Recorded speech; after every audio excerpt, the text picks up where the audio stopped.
آئیے اس طاقت کی بات کرتے ہیں جو شور میں نہیں بلکہ خاموشی میں پیدا ہوتی ہے۔ یہ اس اندرونی عزم کا تجزیہ ہے جو اس وقت پروان چڑھتا ہے جب دنیا آپ کے کام کو تسلیم نہیں کر رہی ہوتی۔ خود سے یہ سوال پوچھ کر دیکھیں، جب کوئی سراہنے والا نہ ہو، جب سارے میٹرکس خاموش ہوں اور جب اپنی محنت ایک خالی کمرے میں گونجتی محسوس ہو، کیا تب بھی سفر جاری رکھنے کا حوصلہ باقی رہتا ہے؟ یہ ایک ایسی کیفیت ہے جس سے ہم سب گزرتے ہیں۔ سطح پر سب کچھ ساکن لگتا ہے لیکن زیر زمین جڑیں مضبوط ہو رہی ہوتی ہیں۔ یہی وہ گمنامی کا دور ہے جہاں کردار بنتا ہے اور حقیقی طاقت پیدا ہوتی ہے۔ سچی ترقی تالیوں کی گونج میں نہیں بلکہ اسی گمنامی میں ہوتی ہے۔ چلیں ذرا اس جدید دور کی حقیقت کو سمجھتے ہیں۔ ہم ایک ایسے معاشرے میں جی رہے ہیں جہاں بیرونی تصدیق کو ہی کامیابی کا پیمانہ سمجھا جاتا ہے۔ لائکس، شیئرز، پروموشنز، یہ وہ اشارے ہیں جن پر ہم انحصار کرنے لگے ہیں یہ جاننے کے لیے کہ ہمارا کام واقعی کوئی معنی رکھتا ہے۔ تو یہاں دو طرح کے فیول ہیں، ایک ہے نازک ایندھن جو دوسروں کی رائے پر منحصر ہے، دوسرا ہے مضبوط ایندھن جو اندر سے آتا ہے۔ اگر تالیاں آپ کو آگے بڑھاتی ہیں تو یاد رکھیں، خاموشی آپ کو روک بھی سکتی ہے۔ اور یہی سب سے اہم نقطہ ہے۔ دیکھیں، تعریف کو سراہنا تو انسانی فطرت ہے، لیکن اپنے کام کو جاری رکھنے کے لیے اس کا محتاج ہو جانا کمزوری ہے۔ انحصار آپ کی طاقت کو بیرونی ہاتھوں میں دے دیتا ہے۔ ہر بڑی کامیابی کے پیچھے ایک ایسا دور ہوتا ہے جسے دنیا دیکھ ہی نہیں پاتی۔ اسے غیر مرئی موسم کہتے ہیں۔ یہ وہ وقت ہے جب بنیاد رکھی جا رہی ہوتی ہے، اور سچ پوچھیں تو یہی وہ مرحلہ ہے جو زیادہ تر لوگوں کو توڑ دیتا ہے۔ تو یہ 3 مراحل ہیں، اور یہ آپ کے صبر اور آپ کے عزم کا اصل امتحان ہے۔ یہاں آپ غلطیاں کرتے ہیں، بار بار دہراتے ہیں، اور وہ بنیاد تعمیر کرتے ہیں جسے دنیا بہت بعد میں ایک راتوں رات کامیابی کا نام دے گی، لیکن حقیقت تو صرف آپ جانتے ہوں گے۔ جب سٹیج پر کوئی روشنی نہ ہو اور کوئی دیکھنے والا نہ ہو تو صرف ایک ہی چیز ہوتی ہے جو آپ کو کھڑا رکھتی ہے، آپ کا مقصد، آپ کا کیوں، اور اس مقصد کو اتنا مضبوط ہونا چاہیے کہ وہ تنہا کھڑا رہ سکے۔ تو پھر اس چیلنج کا حل کیا ہے؟ حل ایک بہت گہری ذہنی تبدیلی میں ہے۔ یہ تبدیلی نتائج سے ہٹ کر خود عمل پر توجہ مرکوز کرنے کی ہے۔ یہ اپنے کام کے ساتھ اپنے تعلق کو اثر نو استوار کرنا ہے۔ زیادہ تر لوگ اسی ہدف کے ساتھ کام شروع کرتے ہیں، نتیجہ، ایک ایسی کامیابی جسے دنیا دیکھ سکے اور تسلیم کر سکے۔ یہ ایک قدرتی خواہش ہے، لیکن یہ ایک خطرناک جال بھی ہے۔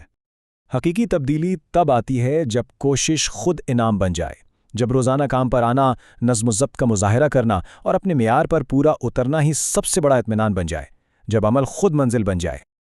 یہ جو اندرونی تحریک ہے یہ ایک لنگر کی طرح ہے جو آپ کو بیرونی رائے کے طوفان میں ثابت قدم رکھتی ہے۔ بیرونی تعریف تو آتی جاتی رہتی ہے، لیکن آپ کے اندرونی معیار ہمیشہ آپ کے ساتھ رہتے ہیں۔ جب آپ کا معیار ہی آپ کا پیمانہ بن جائے تو تالیاں اختیاری ہو جاتی ہیں، ضروری نہیں۔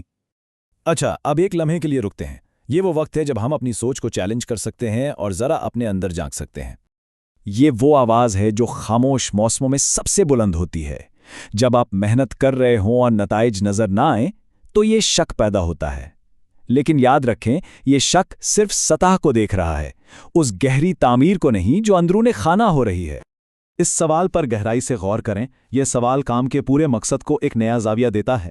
یہ ہمیں فوری نتائج کی ضرورت سے آزاد کرتا ہے اور ہمیں اس عمل سے محبت کرنے کی طاقت دیتا ہے جو حقیقی ترقی کا ضامن ہے۔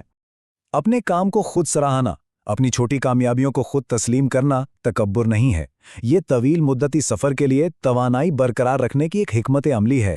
اگر آپ اپنی ترقی کو خود تسلیم نہیں کر سکتے تو آپ ہمیشہ دوسروں کی منظوری کے محتاج رہیں گے۔ اب اس گفتگو کو انفرادی ترقی سے آگے بڑھا کر اس کے اجتماعی اثرات تک لے جاتے ہیں، کیونکہ جب آپ خاموشی میں تعمیر کرنا سیکھ جاتے ہیں تو اس کا اثر صرف آپ تک محدود نہیں رہتا، یہ ایک لہر کی طرح پھیلتا ہے۔ یہ سفر ایک گہری، غیر متزلزل ذاتی بنیاد بناتا ہے۔ یہ آپ کو وہ مضبوطی دیتا ہے جو نہ تو وقتی خاموشی سے ہلتی ہے اور نہ ہی لمحاتی تعریف سے بھٹکتی ہے۔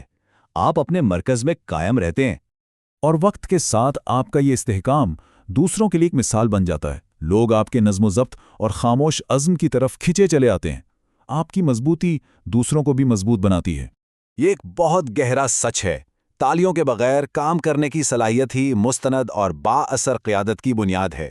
ایسی قیادت دکھاوے پر نہیں بلکہ گہرائی، کردار اور ٹھوس نتائج پر مبنی ہوتی ہے۔